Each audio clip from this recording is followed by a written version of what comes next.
नेपाल की बालेश्वर सरकार ने एक और बड़ा फैसला लिया है। ये एक ऐसा फैसला है जो सीधे आपके भविष्य को उज्जवल बनाता है। नमस्कार, मैं आपके साथ रीना झा बालियान। अगर आपके अंदर टैलेंट है, अगर आप पढ़े लिखे हैं और अगर आप योग्य हैं, तो आप राजदूत बन सकते हैं। जी हाँ, आप बिल्कुल ठीक सुन रहे हैं। ये एक ऐसा महत्वपूर्ण पद होता है जिसे लेकर नेपाल के भीतर हमेशा से सियासत गरमाती रही है। लेकिन नेपाल की बालेश्वर सरकार ने अब ठान लिया है कि जो पिछली सरकारों ने गलतियां की है और आम जनता की जिस तरह से अब तक उन्हें नेग्लेक्ट किया गया है, लेकिन अब ऐसा नहीं चलेगा। अगर आप लोग भी टैलेंटेड हैं, अगर आप लोगों में भी योग्यता है, अगर आप लोग भी पढ़े लिखे हैं, तो अब आपको पद मिलेगा और राजदूत जैसा महत्वपूर्ण पद मिलेगा। और इसके लिए आमंत्रण खुद सरकार दे रही है। सरकार ने खुद इसके लिए आप लोगों को आमंत्रित किया है।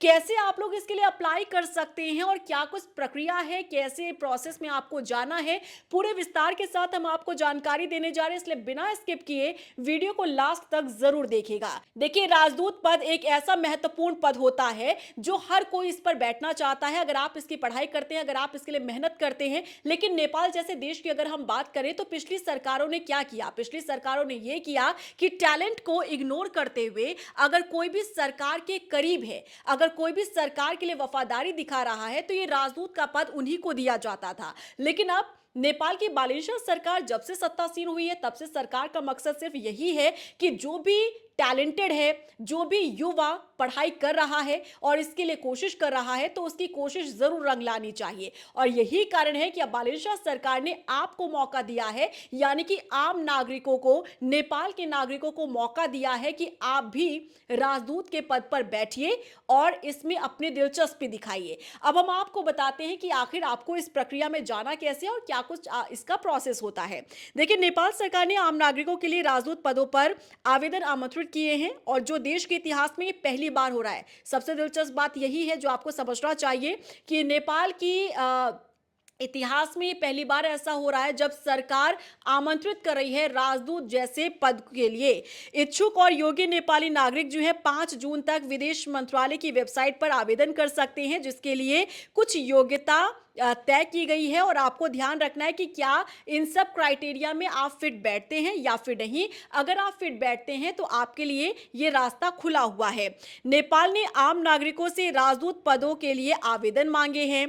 ये नेपाल के इतिहास में पहली बार हो रहा है, जैसा कि हमने आपको बताया, और 5 जून तक आवेदन के लिए आपके पास समय है। इसीलिए समय से पहले आप इसके लिए जरूर प्रोसेस कर दीजिएगा। देखिए, नेपाल के नए नवेले प्रधानमंत्री बालेन शाह, जैसा कि हमने आपको बताया, जब से सत्तासीन हुए तब से ही वो चाहते हैं कि व्यवस्था में बदलाव लाया जाए देश के भीतर, ताकि युवाओं को ज्यादा से ज्यादा मौका मिले। और ये सोच इसलिए है क्योंकि नेपाल को युवा प्रधानमंत्री मिला है और जब युवा नेता होता है तो युवा सोच के साथ ही प्रदेश को आगे बढ़ाने की वो कोशिश करता है। और आप जानते हैं कि बालेन शाह जो अब तक एक रैपर के तौर पर अपनी पहचान बनाए हुए थे, लेकिन जेनजी आंदोलन से निकले बालेन शाह, जिन्हें युवाओं ने प्रधानमंत्री बना दिया, और जब से उन्होंने सत्ता संभाली है तब से युवाओं की सोच के साथ ही वो व्यवस्था में बदलाव करते हुए नजर आ रहे हैं। अब देखिए, बालेन शाह ने ऐतिहासिक ये फैसला लिया है। नेपाल के विदेश मंत्रालय ने एक नोटिफिकेशन जारी किया है जिसमें अलग अलग देशों में राजदूत नियुक्त करने के लिए आवेदन और सुझाव मांगे गए हैं।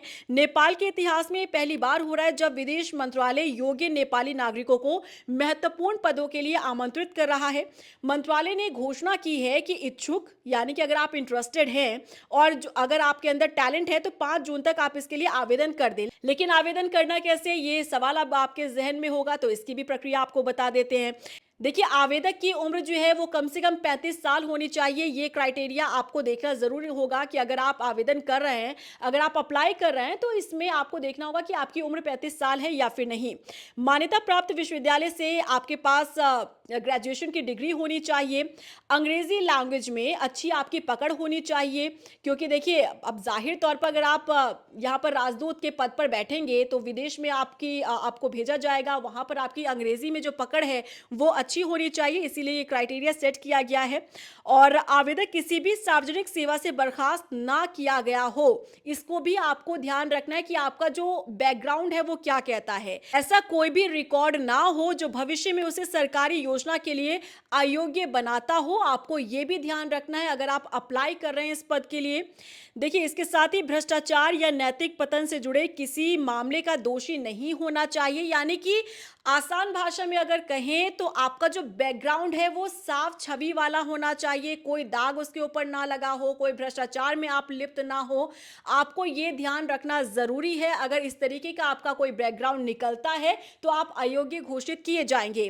किसी विदेशी देश में अस्थायी या स्थायी घर नहीं होना चाहिए, ये भी आपको ध्यान रखना है अगर आप राजदूत पद के लिए अप्लाई करते हैं तो। और साथ ही साथ प्राथमिकता किसे दी जाएगी ये भी आप समझिए। मंत्रालय ने जानकारी दी है कि जो उम्मीदवार पॉलिटिकल साइंस, इंटरनेशनल रिलेशन, कानून, अर्थशास्त्र या फिर लोक प्रबंधन जैसे क्षेत्रों में उच्च शैक्षणिक योग्यता रखते हैं, उन्हें प्राथमिकता दी जाएगी, यानी कि उन्हें प्रायोरिटी दी जाएगी। साथ ही प्रशासन में अनुभव रखने वाले, यानी कि अगर आपको कोई एक्सपीरियंस है, सरकार या राजनयिक सेवा या कॉर्पोरेट क्षेत्र में नेतृत्व की भूमिका में रहे हैं, तो उन्हें भी प्राथमिकता में रखा जाएगा। अगर आपको अब तक किसी भी तरीके से इन फील्ड में काम करने का एक्सपीरियंस है तो जाहिर तौर पर आपको प्रायोरिटी दी जाएगी, क्योंकि आप अपनी परफॉर्मेंस और बेहतर दिखा पाएंगे। जानकारी के मुताबिक कैंडिडेट मंत्रालय की वेबसाइट पर या सीधे मंत्री के सचिवालय में जाकर अप्लाई कर सकते हैं। जिन लोगों के नाम शॉर्टलिस्ट होंगे, राष्ट्रपति द्वारा उनके नाम की घोषणा की जाएगी। अब देखिए, कहाँ कहाँ पर आपकी पोस्टिंग हो सकती है, किस किस देश में पद खाली हैं, ये भी आपको बता देते हैं। फिलहाल मौजूदा समय की बात करें तो 17 राजनयिक मिशन खाली हैं और अगस्त के अंत तक, यानी अगस्त के लास्ट तक 7 और मिशनों का नेतृत्व जो है वो खत्म हो जाएगा, जिसमें आवश्यक राजदूत पदों की कुल संख्या जो है वो 24 हो जाएगी। एक मीडिया रिपोर्ट के मुताबिक यहाँ पर खुली प्रतियोगिता के लिए भारत, चीन, अमेरिका, ब्रिटेन, ऑस्ट्रेलिया, इजराइल, दक्षिण कोरिया और यहाँ पर बहरीन, बांग्लादेश, मलेशिया, ओमान और सऊदी अरब जैसे देशों के साथ साथ अंतर्राष्ट्रीय संगठनों में भी पद खाली हैं, यानी कि यहाँ पर भी आपकी पोस्टिंग हो सकती है। हालांकि मंत्रालय की ओर से आवेदकों के लिए देशवार आवंटन का विवरण जो है वो दिया गया था। अब इसमें आपको ये देखना है कि जो क्राइटेरिया यहाँ पर सेट किया गया है सरकार की तरफ से, विदेश मंत्रालय की तरफ से, आप इस पर कितना फिट बैठते हैं। इसी के साथ आपके लिए ये भी समझना ज़रूरी है कि नेपाल में अब तक जो है राजदूत पद के लिए किस तरीके से प्रक्रिया होती थी और इस बार कितना बदलाव व्यवस्था में किया गया है। देखिए, नेपाल में राजनीतिक निष्ठा और राजनीतिक दलों के बीच पावर शेयरिंग अरेंजमेंट के आधार पर राजदूत नियुक्त करने के लंबे समय से चले आ रहे इस तरीके की बहुत ज्यादा आलोचना हो रही थी। जैसा कि हमने आपको शुरू में बताया कि नेपाल में अब तक राजदूत के पदों पर नियुक्ति की जो प्रक्रिया होती थी, जो प्रोसेस होता था, वो राजनीति से काफी ज्यादा प्रभावित होता था। यानी कि नेपाल में जिसकी भी सरकार है, उस सरकार के कोई भी नजदीक अगर है तो उसे इसका फायदा मिलता था। लेकिन बालेश्वर सरकार ने जो बड़ा फैसला लिया है, एक तरीके से उदाहरण है कि व्यवस्था में बदलाव बालेश्वर सरकार कर रही है, जेनजी सरकार कर रही है, जेनजी प्रधानमंत्री कर रहे हैं, युवाओं के बारे में सोच रहे हैं, क्योंकि वो खुद समझते हैं कि युवाओं को ज्यादा से ज्यादा आगे आना चाहिए। और क्योंकि अब तक सिर्फ सरकार की वफादारी जो निभाता था उसे ही ये पद दिया जाता था। अब जिस तरीके का फैसला नेपाल में बालेश्वर सरकार ने लिया है, आपको क्या लगता है ये कितना वाजिब है, कितना सही है? क्योंकि देखिए, नेपाल के इतिहास में पहली बार ऐसा होने जा रहा है जहां आम लोगों को, आम नागरिकों को मौका मिल रहा है राजदूत के पद पर बैठने का। और क्या आपको लगता है क्या भारत में भी इसी तरीके की व्यवस्था होनी चाहिए? क्योंकि भारत में अगर इस व्यवस्था की बात करते हैं तो यूपीएससी का एग्जाम क्रैक करके आपको जाना होता है, इसके लिए बाकायदा एक प्रॉपर ट्रेनिंग होती है। लेकिन नेपाल में जो अब तक परंपरा चली आ रही थी उसमें यही था कि ये राजनीति से पूरी तरीके से प्रेरित नजर आ रहा था, जिस व्यवस्था को पूरी तरीके से बदल दिया है सरकार ने। और अब आम लोगों को मौका दिया जा रहा है, युवाओं को आगे आने का मौका दिया जा रहा है। तो आपको क्या लगता है कि इसी तरीके की व्यवस्था जो है भारत में भी होनी चाहिए, ताकि ज्यादा से ज्यादा युवाओं को आगे आने का मौका मिल सके? और कितना आपको ये सही लग रहा है, कमेंट सेक्शन में जरूर बताइएगा।